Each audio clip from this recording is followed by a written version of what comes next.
విజయవాడ దుర్గమ్మ ఆలయంలో ఒకప్పుడు దసరా శరన్నవరాత్రి ఉత్సవాలు ఏడాదికి ఒకసారి జరిగేది, అవి ఘనంగా జరిగేవి. ఆ తర్వాత కాలంలో అమ్మవారి దీక్షా కార్యక్రమాలు పెట్టడం, దానివలన మరొకసారి ఎక్కువ రోజుల పాటు కార్యక్రమం జరుగుతూ ఉండేది. ఆ తర్వాత కాలంలో శాకాంబరి ఉత్సవాలు అన్నటువంటిది ఏర్పాటు చేస్తూ వచ్చారు. తద్వారా మరొక కాన్సెప్ట్ నడుస్తూ వచ్చింది. ఇప్పుడు మరొక ఉత్సవాలు ఏడాదికి ఇప్పుడు 4వ ఉత్సవాలు అనాలి.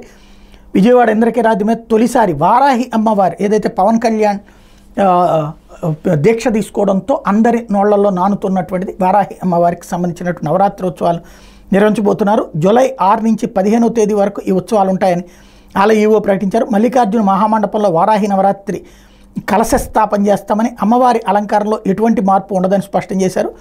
పంచవారాహి మంత్రాలు, చండీ రుద్ర హోమాలు నిర్వహిస్తామని చెప్పారు.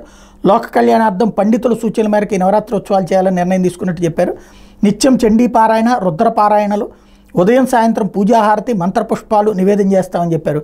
15న పూర్ణాహుతితో ఉత్సవాలు ముగుస్తాయని చెప్పారు.